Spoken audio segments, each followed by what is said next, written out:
premier concile œcuménique tenu à Nicée en l'an 325 de l'ère grégorienne. Un concile présidé par l'empereur romain Constantin. Constantin qui se présentait lui-même comme le patriarche des Romains, c'est-à-dire des adeptes de la religion romaine, en d'autres termes des polythéistes. Lui-même adore le dieu soleil, Matra. Matra, qui est fêté justement en date du 25 décembre. Alors pour faire s'accorder tout le monde, pour que la paix règne dans son royaume, il fixe une date qui sera commune donc aux adeptes des religions païennes répandues dans le royaume et aux adeptes de la nouvelle religion, le christianisme. Mais il n'y a aucune certitude sur le fait que le Christ soit né le 25 décembre. De la même façon, il n'y a aucune certitude sur le fait que le prophète alayhi salatu wassalam soit né le 12 du mois de Rabi'ul Awwal. قال المشهور أنه ولد في هذا اليوم في العام المشهور بعام الفيل وكونه ولد في اليوم الثاني عشر ذكره ابن إسحاق بدون إسناد وابن هشام فهو إذا ضعيف فالثابت أنه ولد عام الفيل فقط انظر النووي السيرة وقد روى الذهبي بسندهما إلى ابن عباس رضي الله عنهما أن النبي صلى الله عليه وسلم ولد يوم الفيل وقال عن إسناده صحيح انظر تاريخ الإسلام السيرة كذا كذا وروى ابن إسحاق بإسناد حسن أن الرسول صلى الله عليه وسلم ولد عام الفيل. Il est coutumier de dire qu'il est né alayhi salatu wassalam à la Mecque le 12 du mois de Rabi'ul Awwal correspondant à un lundi, et ce en l'an connu sous le nom de l'année de l'éléphant, l'année durant laquelle on a tenté de détruire la Kaaba, l'année de l'éléphant. Le fait qu'il ait vu le jour le 12e jour fut rappelé par Ibn Ishaq, mais toutefois sans chaîne de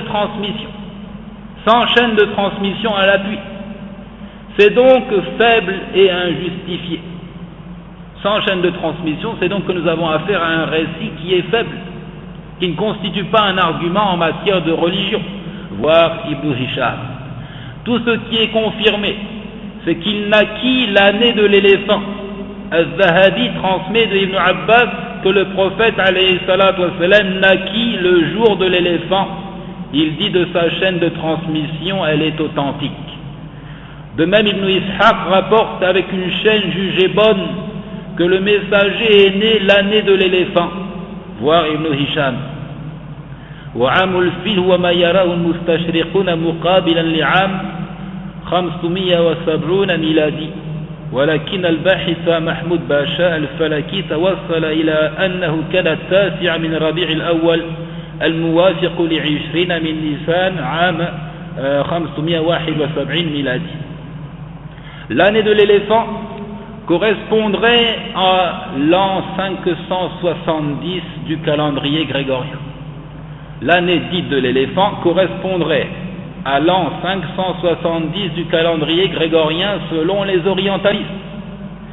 Alors que le chercheur et astronome Mahmoud Bacha en est arrivé à la conclusion que le jour de l'éléphant serait plutôt le 9e jour de Rabi'ul Awwal, équivalent au 20e jour du mois d'avril de l'an 571 sur le calendrier grégorien.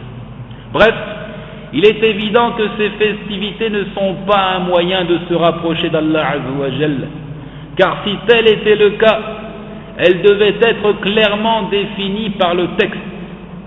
Quant à leur instant, le moment de les accomplir, et même le comment de leur réalisation. Tout comme nous savons avec précision quand organiser les fêtes de rupture du jeûne et la fête du sacrifice. Le texte n'a même pas omis de dicter ce qu'il convient de dire en ces jours.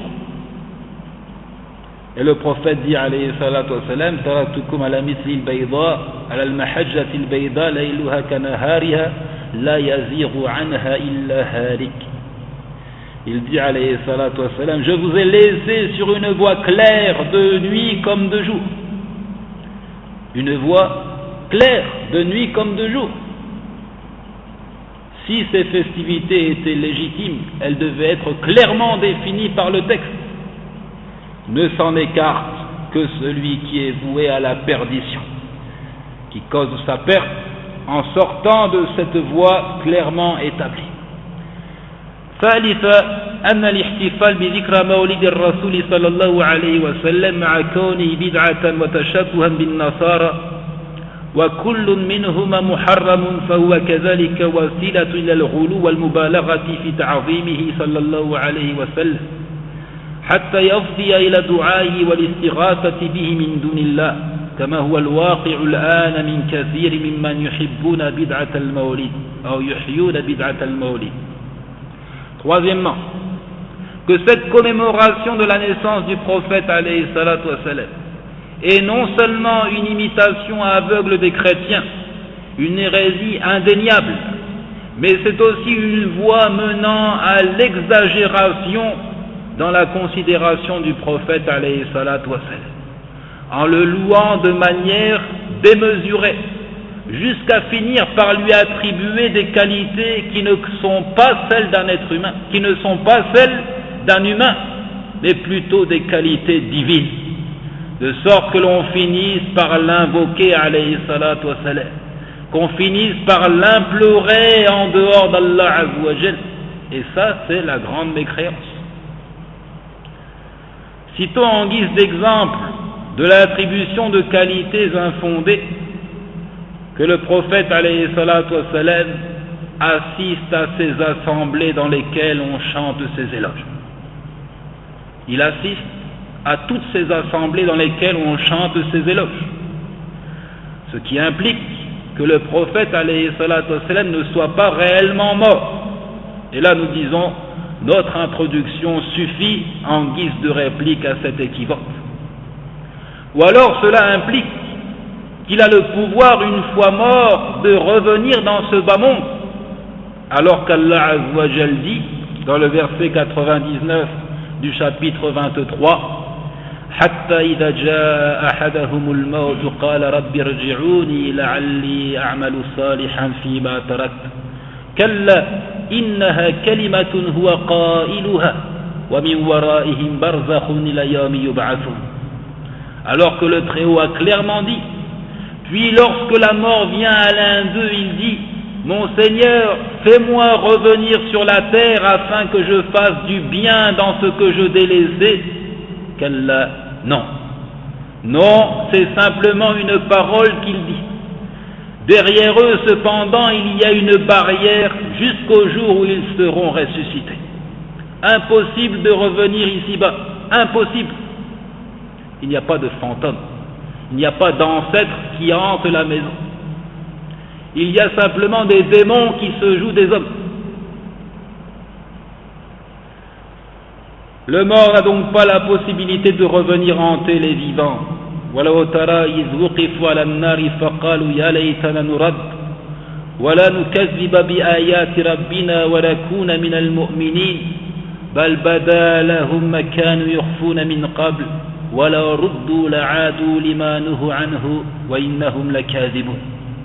Le Très-Haut dit encore, et si tu voyais, lorsqu'ils seront arrêtés devant le feu, ils diront, malheur à nous, si seulement nous étions renvoyés dans le bas monde, alors nous ne traiterions pas de mensonges les signes de notre Seigneur, et nous serions parmi les croyants. Mais leur apparut plutôt ce qu'ils cachaient auparavant, et s'ils y étaient ramenés, ils reviendraient à ce qui leur était interdit. Ils ne font que mentir.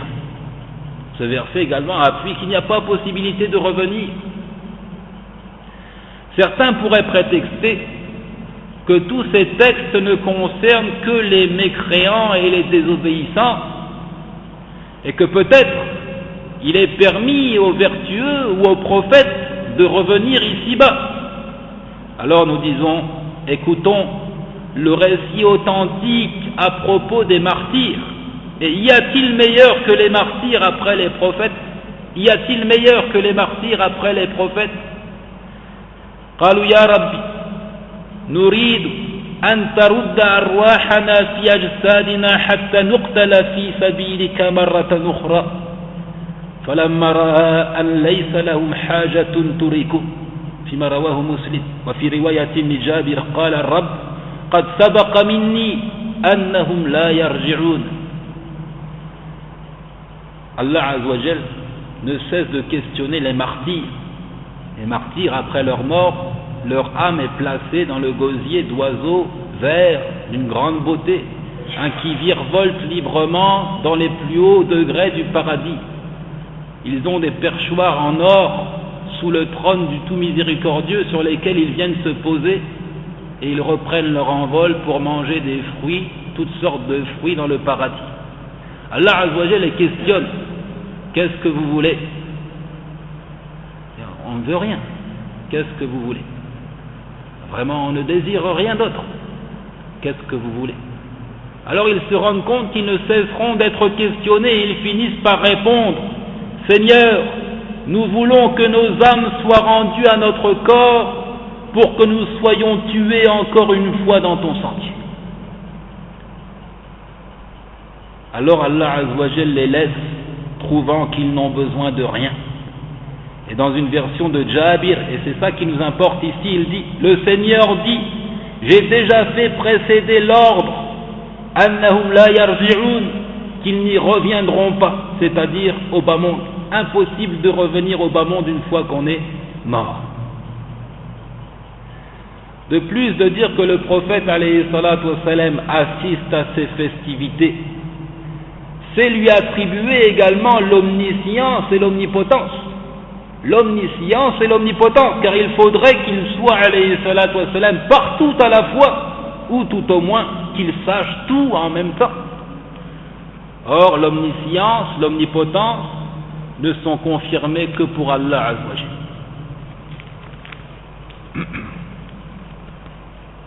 Parmi les éloges exagérés, la parole de Al-Busayri dans sa fameuse poésie Al-Burda. وقال أيضا فإن من جودك الدنيا وضرتها ومن علومك علم اللوح والقلم فجعل الدنيا والآخرة من عطاء النبي صلى الله عليه وسلم وإفضاله والجود هو العطاء والإفضال فمعنى الكلام أن الدنيا والآخرة له صلى الله عليه وسلم. كيف ذلك؟ والله تعالى يقول وإن لنا للآخرة والأولى.